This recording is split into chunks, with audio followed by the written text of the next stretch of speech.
அலகு 4 மலேசிய இனங்கள் பாகம் 3 நீங்கள் கற்கப் போவது என்ன? மலேசிய சமுதாயத்தினரின் பாரம்பரிய விளையாட்டுகள். மலேசிய சமுதாயத்தினரிடையே காணப்படும் உள்ளூர் சார்ந்த நாட்டுப்புற கதைகள். மலேசிய சமூகத்தினரின் பாரம்பரிய விளையாட்டுகள். பாரம்பரிய விளையாட்டுகளில் தாழ்வார விளையாட்டு, தள விளையாட்டு, திறந்தவெளி விளையாட்டு ஆகியன அடங்கும்.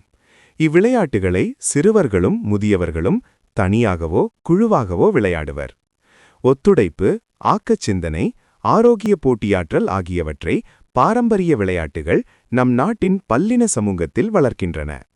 நம் நாட்டு பாரம்பரிய விளையாட்டுகள் மத்திய கிழக்கு, சீனா, இந்தியா, மலாய் பிரதேச கூறுகளை கொண்டுள்ளன. மலேசிய சமூகத்தினரின் பாரம்பரிய விளையாட்டுகள். தாழ்வார விளையாட்டு. பல்லாங்கு குழி. இணையர் விளையாட்டான இதில் விளையாட்டாளர்கள் பல்லாங்கு குழி என்று அழைக்கப்படும் பலகையில் வரிசை கிரமமாக காயை, கோழியை கொண்டு குழியை நிரப்ப வேண்டும். முந்தைய காலத்தில் குழிகள் மண்ணில் தோண்டப்பட்டு நொய் வலிதை அல்லது சிறு கற்கள் காய்களாக பயன்படுத்தப்பட்டன. கல்லாங்காய். குறைந்தபட்சம் 2 வரை உள்ளடக்கிய இவ்விளையாட்டு பெரும்பாலும் பெண்களால் விளையாடப்படும். இவ்விளையாட்டில் 5 அல்லது 7 சிறு கற்கள் பயன்படுத்தப்படுகின்றன. எல்லா கற்களையும் புறங்கையில் வைத்துக்கொண்டு மேல் நோக்கி எறிய வேண்டும். பின்னர் அவற்றை மீண்டும் உள்ளங்கையில் பிடிக்க வேண்டும். அவ்வாறு உள்ளங்கையில் பெறப்பட்ட கற்களின் எண்ணிக்கை புள்ளிகளாக கணக்கிடப்படுகிறது. கல்லாங்காய் விளையாட்டு செவம்பு எனவும் 10 தூசோ எனவும் அறியப்படுகிறது. கோ அல்லது வெய்கி. பலகை விளையாட்டான இது இணையராக கருப்பு காய்களையும் வெள்ளை காய்களையும் கொண்டு விளையாடப்படுகிறது. விளையாட்டாளர்கள் வியூகங்களை திட்டமிட்டு எதிரியின் பெரும்பகுதியை ஆக்கிரமிப்பர். யோயோ சீனா அல்லது டியூபோலோ. இவ்விளையாட்டை தனிநபராக விளையாடலாம். கயிற்றில் பிணைக்கப்பட்ட ஒரு யோயோ தேவை. அதன் கைப்பிடிகளை கையில் பிடித்துக் கொள்ள வேண்டும். யோயோ கயிற்றில் சுழலும். கீழே விழாமல் தடுப்பதற்கும் கைத்தடி பயன்படுகிறது. விளையாட்டாளர்கள் பல்வேறு நிலைகளில் தத்தம் திறமைக்கேற்ப செயல்பட முடியும். சதுரங்கம். இது இணையர் விளையாட்டாகும்.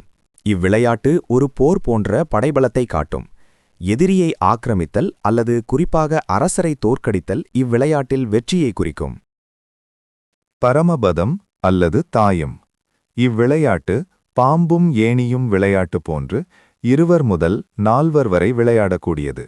விளையாட்டாளர் உருட்டப்படும் சோழிகளின் எண்ணிக்கைக்கேற்ப நகர வேண்டும்.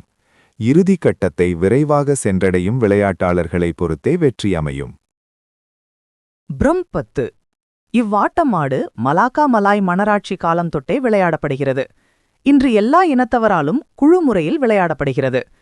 இவ்வாட்டமாடு ஒரு ஆட்டக்காரர் பிரம்பந்தை மற்றொரு ஆட்டக்காரருக்கு கையால் வீசுவதிலிருந்து தொடங்குகிறது. பந்தை பெறுபவர் பல முறை கால்களில் தாங்கி மற்றொரு விளையாட்டாளரிடம் உதைப்பர். இவ்வாறு சுழல் முறையில் பந்தை கீழே விழாமல் தற்காப்பர். சாப்தே. இது சீனர் சமூகத்தினரின் பாரம்பரிய விளையாட்டு. மாலே சமூகத்தினர் இவ்விளையாட்டை தாத்திங் லாவ் என அழைக்கின்றனர். இன்று இவ்விளையாட்டை எல்லா இனத்தவரும் விளையாடுகின்றனர்.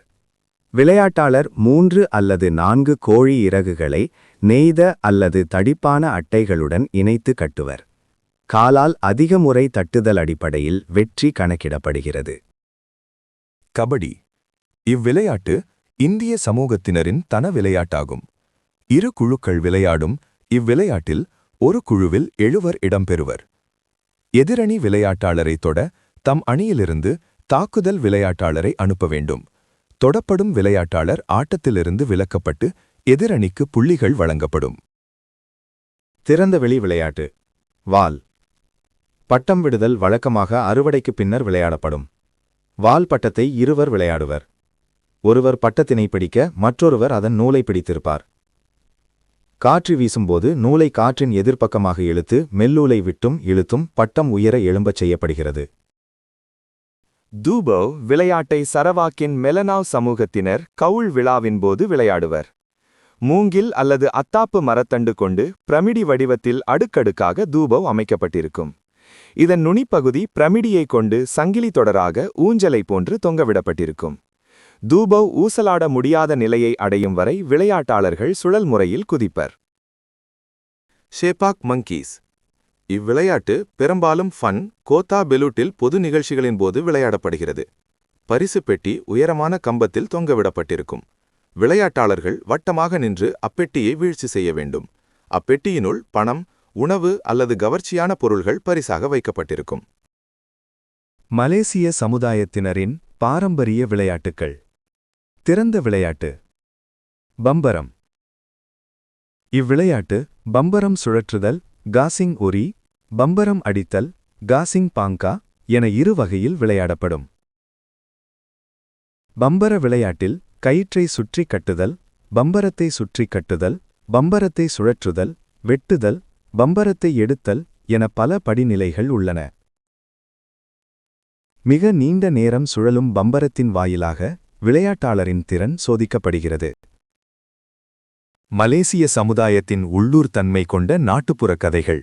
நாட்டுப்புற கதைகள் என்பன பழங்கதை, கட்டுக்கதை, நகைச்சுவை கதை, விலங்குகள் கதை, காப்பிய கதை போன்றவை ஆகும். மலேசிய சமூகத்தின் நாட்டுப்புற கதைகள்.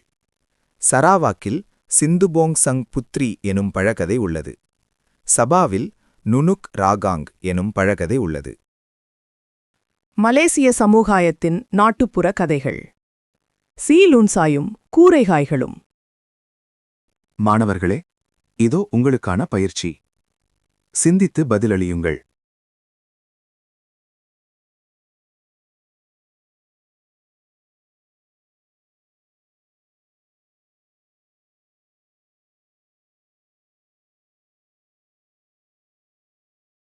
நன்றி. தயாரித்தவர் ஆசிரியை திருமதி மஞ்சுளா.